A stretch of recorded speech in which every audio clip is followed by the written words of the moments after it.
할렐루야, 오늘도 좋은 날입니다. 욥기 9장 말씀 묵상입니다. 오늘은 우리의 중보자 되신 예수님이라는 제목으로 말씀을 나누도록 하겠습니다. 대구 동보교회에서 신앙생활을 잘하던 자매가 국제구호단체에서 일하게 되었다고 합니다. 그 자매는 믿음도 신실하고 성품도 좋고 실력도 좋아서 외국어를 2개 이상 할 수 있을 정도로 훌륭한 재원이었다고 합니다. 더구나 어려움에 빠진 분들을 그냥 지나치는 법이 없을 정도로 국률의 마음을 가진 자매였습니다.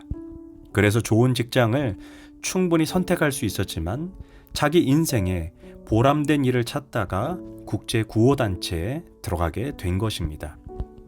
그런데 그 자매가 어느 날 일을 마치고 집에 돌아왔는데 갑자기 알 수 없는 머리에 통증이 와서 119에 전화를 했습니다. 그런데 구급차가 도착했을 때 그 자매는 이미 죽어 있었다고 합니다. 바로 머리 안에 심각한 뇌출혈이 있었던 것입니다. 결국 아까운 20대의 나이에 짧은 생을 마감했고 가족들에게는 엄청난 고통을 주는 사건이 되었습니다. 우리는 이런 이야기를 들을 때 하나님이 살아계시다면 왜 착한 사람에게 나쁜 일이 일어나는 것일까? 의문을 던질 때가 있습니다. 욥기는 이런 질문을 던지는 우리에게 중요한 통찰력을 제공해 줍니다. 오늘 본문은 욥의 세 친구 중에 빌닷이 던진 질문에 대해 욥이 응답하는 내용입니다. 빌닷은 욥기 8장 3절에서 하나님이 어찌 정의를 굽게 하시겠으며 전능하신 이가 어찌 공의를 굽게 하시겠느냐라고 말합니다. 이 말의 전제는 욥, 너와 너의 자녀들이 하나님 앞에 죄를 지었기 때문에 하나님의 심판이 임했다는 것입니다. 빌닷의 머릿속에 각인되어 있는 도식은 하나님은 정의의 집행자, 공의의 집행자라는 것입니다. 그래서 까닭 없이 고통을 받고 까닭 없이 심판을 받을 리가 없다는 것입니다. 심판과 정죄는 받을 만하니 받게 된 것이 아니냐는 것입니다. 이에 욥은 빌닷의 말에 반론을 제기합니다. 욥기 9장 2절에서 그것이 사실이라는 것을 나도 잘 알고 있다. 그러나 사람이 어떻게 하나님 앞에서 의롭다고 주장할 수 있겠느냐.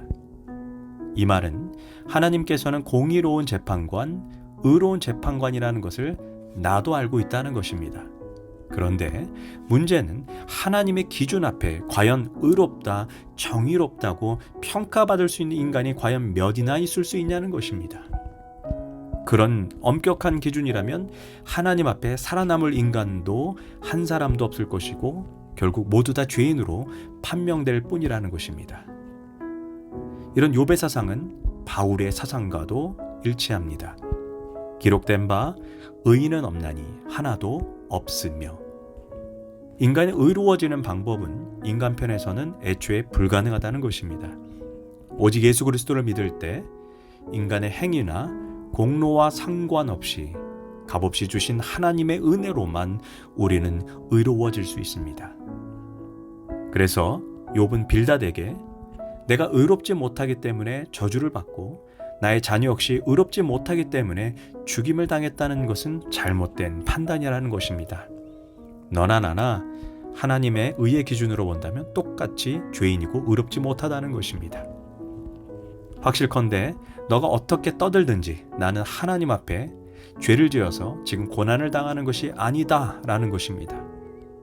욥은 자신의 전 재산과 10명의 자녀를 다 잃어버리고 질병으로 어려움을 당하는 것은 결코 내가 큰 죄를 저질러서 찾아온 결과가 아니라는 것입니다.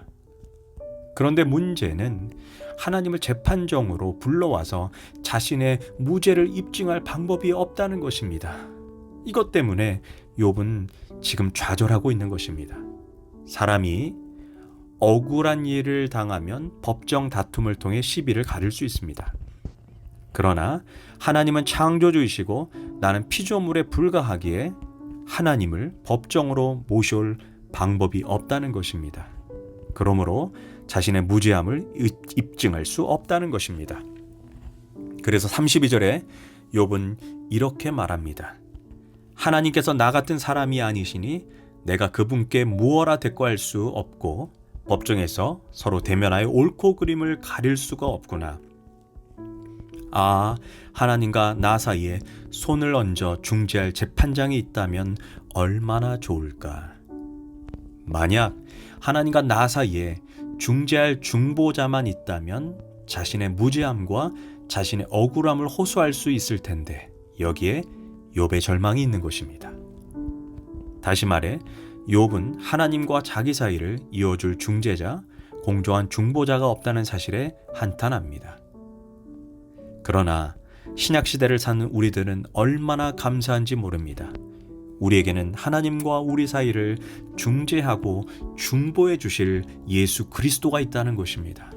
예수님은 우리를 위해 변호해 주시고 우리를 두둔해 주시고 우리의 억울한 것을 하나님께 대신 말씀해 주시는 분이십니다. 설령 욥과 같은 부조리한 고난, 이해할 수 없는 고통을 겪고 있다 해도 우리와 하나님 사이의 중보자 되신 예수 그리스도가 있다는 사실이 얼마나 감사하고 얼마나 참 안심이 되는지 미안하지만 욥의 한탄을 통해 깨닫게 됩니다. 히브리서 4장 15절에서 우리에게 있는 대제사장은 우리 연약함을 체휼하지 못하실 리가 아니요 모든 일에 우리와 똑같이 시험을 받으시니로되 죄는 없으시니라.